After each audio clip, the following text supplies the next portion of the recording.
हमने छोड़ दिया सुन्नत से भी रिश्ता तोड़ लिया, असलाफ से निस्बत हमको नहीं इस तो।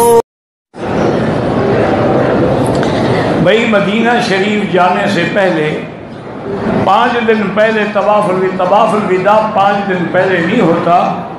अयकून आखिर अहद बिल बैत तवाफ़, सबसे आखिरी काम जो है वो तवाफ़ुल विदा होता है कि तवाफ़ुल विदा करो और चले जाओ। ये थोड़ा है कि 5 दिन यहाँ रह जाओ।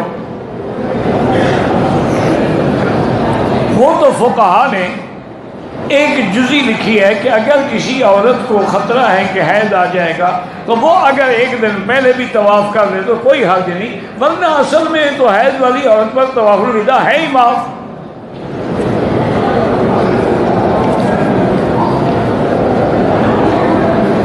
मैं 11 को दीवार के बाद कंगी हमार के हरम आ गया, तवाफ़ किया।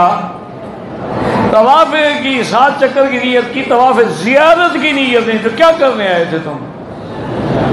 यही नीयत तो थी कि तवाफ़ ज़ियारत करने जा रहा हूँ, ज़रूरी तो नहीं कि ज़बान से कहो, कोई फर्क नहीं पड़ता। भाई 10 तारीख को गड़गड़ियाँ मारने के बाद मीना से मक्का क्यों आए?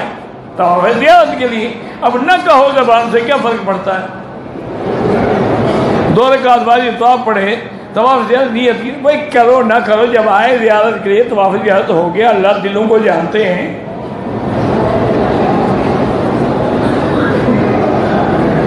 हम 10 ज़िलहज को तवाफ़ ज़ियारत के लिए आए, हमारे साथ एक बूढ़ा भी था। तवाफ़ ज़ियारत मोटरसाइकिल वाले उस पर किया, ठीक हो गया, कोई बात नहीं। एक बूढ़े को कराया साथ में।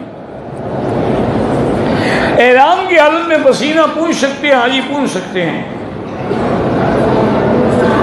अगर हरम में दाखिल होने के बाद औरत को हैज़ आ गया, फौरन निकल जाए, क्योंकि हैज़ की हालत में मस्जिद में नहीं बैठ सकती।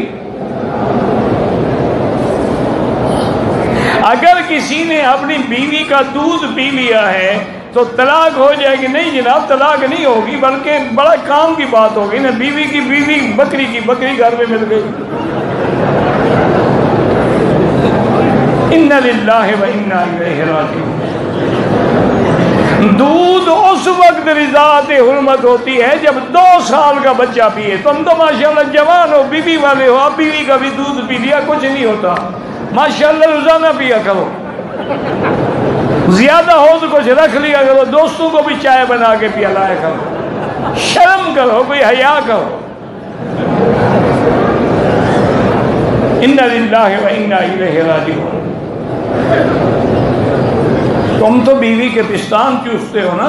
बीबी आयशा जैसी महबूबा सिद्दीका बिन्त सिद्दीक रज़ी अल्लाह अन्हा फरमाती हैं कि वल्लाहि, मुझे खुदा की कसम है, हुजूर ने कभी मेरी शर्मगाह पे नजर भी नहीं डाली। तुम्हारी मर्जी फिल्में देख के अंग्रेज बनो।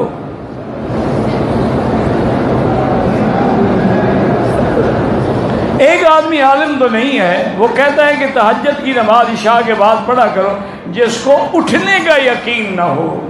वैसे एक मसला समझ लो, इशा के बाद जो भी नमाज पढ़ोगे सब तहज्जुद है।